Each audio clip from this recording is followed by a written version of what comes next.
नमस्ते बच्चों, मैं रजनी तोमर। मेरे हिंदी शिक्षण चैनल पर आप सबका स्वागत है। आज हम कक्षा 10 क्षितिज पुस्तक से काव्य खंड में पाठ 1 सूरदास के पदों का अध्ययन करेंगे। सूरदास के पदों का अध्ययन करने से पहले हम थोड़ा सा सूरदास जी के बारे में जानकारी प्राप्त करेंगे। सूरदास हिंदी साहित्य के चमकते सूर्य के समान हैं। उन्होंने श्री कृष्ण की भक्ति में ही अपने पदों की रचना की है। सूरदास का जन्म मथुरा के समीप रुनकता अथवा रेणुका क्षेत्र के निकट सन 1478 में हुआ था। उनकी पारिवारिक स्थिति के विषय में कोई जानकारी नहीं मिलती है।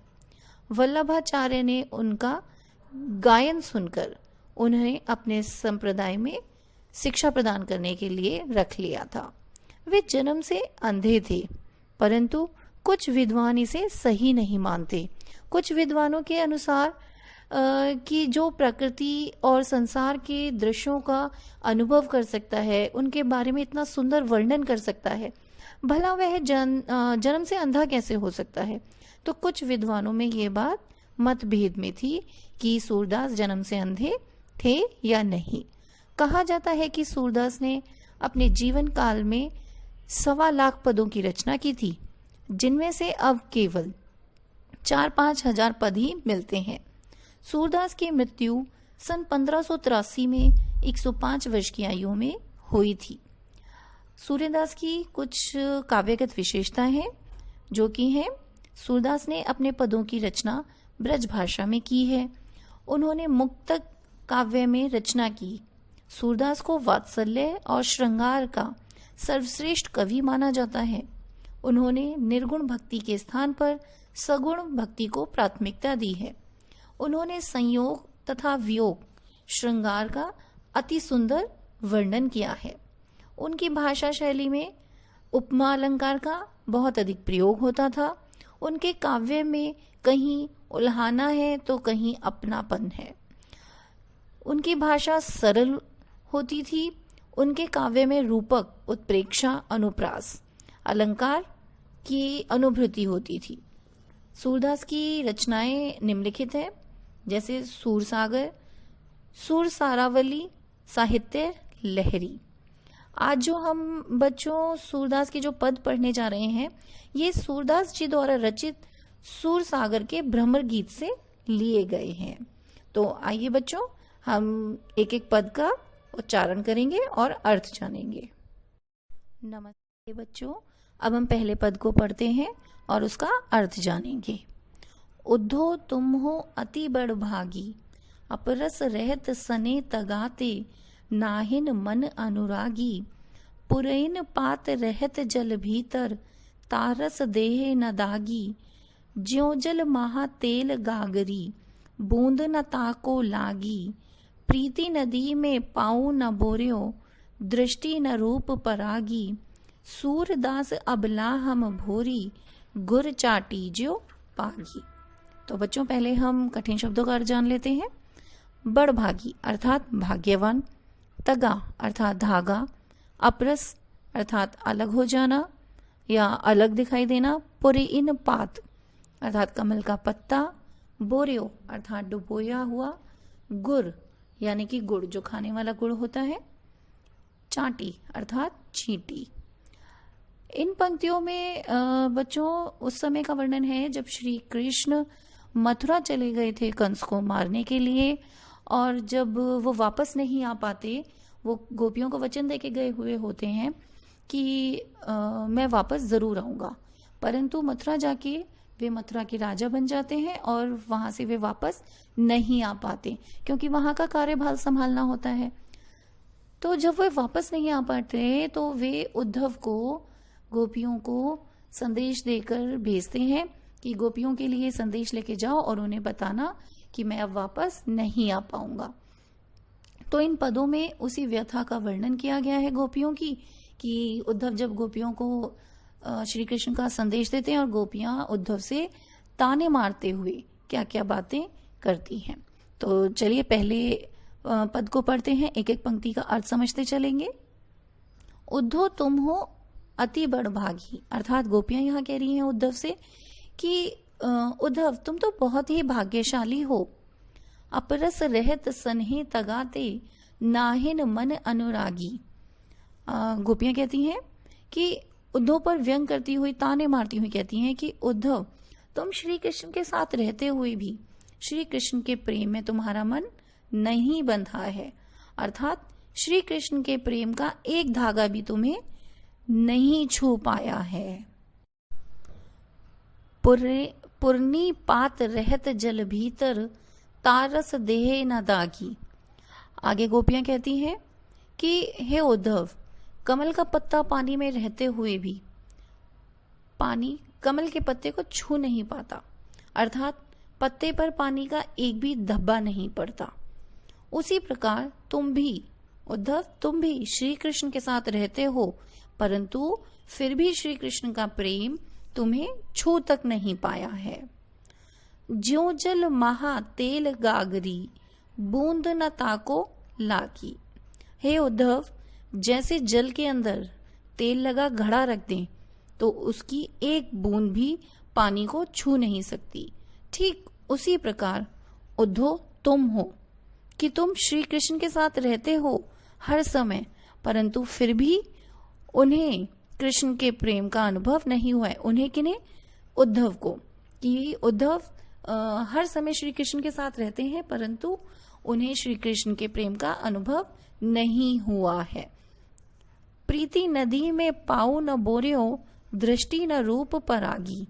आगे गोपियां कहती हैं कि हे उद्धव, तुमने कृष्ण की प्रेम रूपी नदी में अपने पांव नहीं डुबोए हैं, इसलिए तुम उनके रूप पर अभी तक मोहित नहीं हुए हो।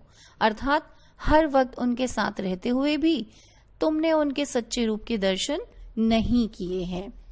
इन पंक्तियों में गोपियां उद्धव के ऊपर व्यंग करते हुए या ताने मारते हुए उद्धव से ये कहती हैं कि हे उद्धव, तुम श्री कृष्ण के साथ हमेशा रहते हो, फिर भी तुमने श्री कृष्ण की प्रेम रूपी नदी में पैर नहीं धोए हैं।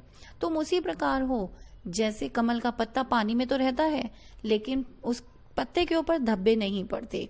तुम उस घड़े के समान हो जिसे तेल में डुबोया हुआ होता है और पानी में अगर उसको रख दें तो पानी की एक भी बूंद उस घड़े को स्पर्श नहीं कर पाती। ठीक उसी प्रकार तुम हो उद्धव, जिसे श्री कृष्ण के प्रेम की नदी या प्रेम श्री कृष्ण के सच्चे रूप के दर्शन नहीं हुए हैं। आइए बच्चों, अब हम दूसरे पद को पढ़ते हैं। मन की मन ही माझ रही, कहिए जाई कौन पे ऊधो, नहीं परत कही। अवधि आधार अस आवन की, तन मन बिथा सही। अब इन जोग संदेशनी, सुनी सुनी बिरहनी बिरह दही। चाहत होती गुहारी जीतही, ते उत ते धार बही। सूरदास अब धीर धरई, क्यों मर ज्यादा ना लही। तो पहले कठिन शब्दों का अर्थ जान लेते हैं। माज अर्थात भीतर, परत अर्थात पड़त, आधार अर्थात आधार, आस अर्थात आशा, आवन अर्थात आगमन, विथा अर्थात व्यथा दुख, गुहारी अर्थात पुकार, जीतहीते अर्थात जहां से, उतते अर्थात उधर से या उस साइड से, धीर अर्थात धैर्य, मर्यादा अर्थात मर्यादा, नालही अर्थात नहीं रखी। आइए अब एक एक पंक्ति का अर्थ समझते हैं। मन की मन ही माज रही। यह गोपियां उद्धव से कहती हैं कि हे उद्धव, हमारे प्रेम की भावना तो हमारे मन में ही रह गई। कहिए जाई कौन पे उद्धो, नाही परत कही। कि हे उद्धव, अब तुम ही बताओ, जो हमारे मन की प्रेम भावना हमारे मन में ही रह गई, अब हम अपने मन की वो बात किससे कहें। अवधि आधार आस आवन की, तन मन बिथा सही। आगे गोपियां कहती हैं कि हे उद्धव, तुम ही बताओ, हम इतने समय से इसी उम्मीद में जी रही थी कि एक दिन कृष्ण वापस अवश्य आएंगे और उनके आने के इंतजार में ही हमारी जो दुख दर्द थी वो सब सह रही थी। मतलब उनसे जो बिछड़ने की हमारा दुख था, श्री कृष्ण से बिछड़ने का, उस दुख में जी रही थी और इसी उम्मीद के साथ कि एक दिन श्री कृष्ण वापस जरूर आएंगे। अब इन जोग संदेश सनी सुनी सुनी बिरहनी बिरह दही। परंतु हे उद्धव, तुम्हारा ये योग संदेश सुनकर तो हमें और पीड़ा हो रही है कि श्री कृष्ण अब वापस नहीं लौटेंगे। चाहती होती गुहारी जीत ही ते उतते धार बही। आगे गोपियां उद्धव को और ताने मारते हुए कहती हैं कि वह तो सोचती थी कृष्ण आकर उनके दुखों को हर लेंगे, अर्थात उनके दुखों को समाप्त कर देंगे, परंतु उन्होंने तो यह योग संदेश भेजकर उनके दुख को और अधिक बढ़ा दिया है। सूरदास अब धीर धरही क्यों मर्यादा ना लाही। आगे सूरदास जी कहते हैं कि गोपियां उद्धव से बोलती हैं कि हे उद्धव, कृष्ण की प्रेम की मर्यादा नहीं रखी है। कृष्ण ने प्रेम की मर्यादा नहीं रखी, प्रेम के बदले प्रेम मिलता है, परंतु कृष्ण ने तो प्रेम के बदले प्रेम नहीं दिया, हमें तो योग संदेश भेज दिया है। कृष्ण ने प्रेम की मर्यादा नहीं रखी, तो अब बताओ हम अपना धैर्य कैसे रखें। उन्होंने तो आने की जगह योग संदेश भेज दिया है। इस प्रकार गोपियां उद्धव को अपने दुखों की बात बताती हैं और ये कहती हैं कि हम तो इसी उम्मीद में जी रही थी कि एक दिन कृष्ण वापस आएंगे।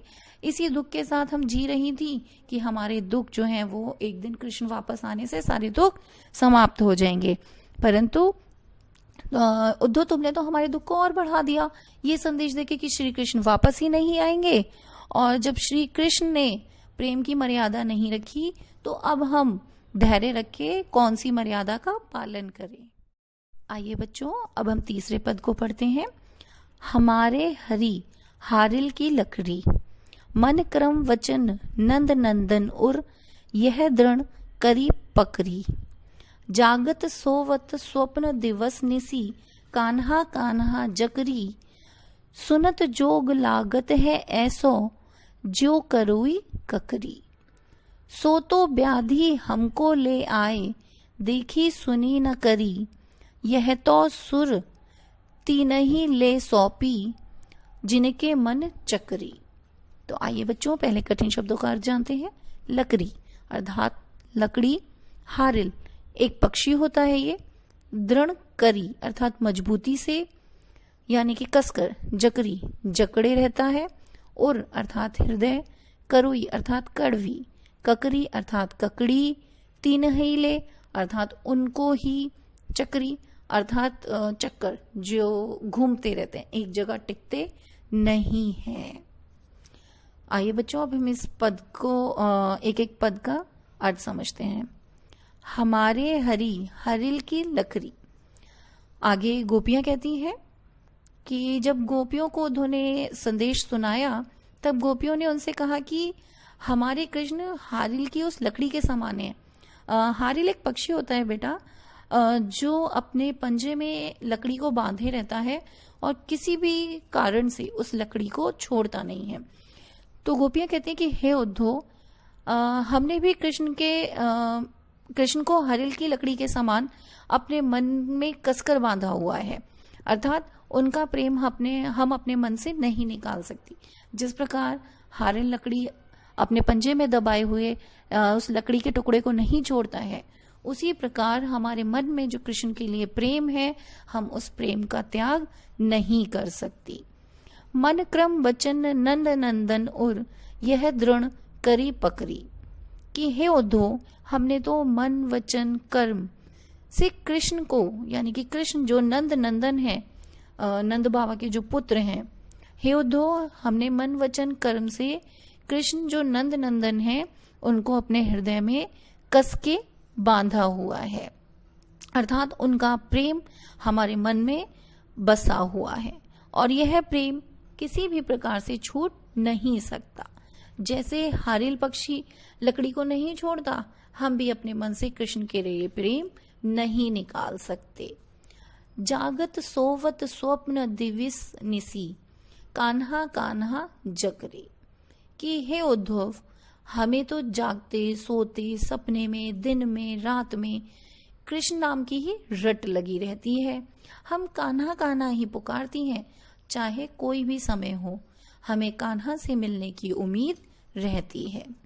सुनत जोग लागत है ऐसो, जो करोई ककड़ी। हे उद्धव, तुम जो हमें ये योग संदेश सुना रहे हो, यह योग संदेश सुन के तो हमें ऐसा लगता है जैसे हमने मुंह में कड़वी ककड़ी खा ली हो। ठीक उस कड़वी ककड़ी के समान अभी हमारे कानों में ये योग संदेश चुभ रहा है या कड़वा लग रहा है। सो तो व्याधि हमको ले आए, देखी सुनी ना करी। आगे गोपियां कहती हैं कि हे उद्धव, ये जो योग संदेश है, ये योग संदेश उस बीमारी की तरह है, उस परेशानी की तरह है जिसे ना तो हमने कभी देखा और ना ही हमने कभी सुना है। यह तो सुरती नहीं ले, सौंपो जिनके मन चकरी। आगे गोपियां कहती हैं कि हे उद्धव, ये योग संदेश तो उन लोगों के लिए है जिनका मन एक जगह नहीं टिकता, अर्थात जिनका मन भटकता रहता है, कभी यहाँ कभी वहां। ये योग संदेश उन लोगों के लिए, हमारे लिए नहीं है, क्योंकि हमारा मन कहाँ रुका हुआ है? हमारा मन तो एक जगह कृष्ण के प्रेम में रुका हुआ है। इन पंक्तियों में गोपियां कहती हैं कि उद्धव, हमारा मन श्री कृष्ण के प्रेम में जकड़ा हुआ है। जिस प्रकार हरिल पक्षी अपने पंजे में लकड़ी पकड़ता है, उसी प्रकार श्री कृष्ण के प्रेम में हमारा ये जो मन है, ये जकड़ा हुआ है। हम दिन रात सोते जागते श्री कृष्ण का ही नाम रटती हैं। हमें किसी भी प्रकार से उनका जो नाम है हमारे हृदय से नहीं निकलता। और तुम जो ये जो योग संदेश लेकर आए हो, ये हमारे को ऐसे ही लग रहा है जैसे हमने कोई कड़वी ककड़ी खा ली है।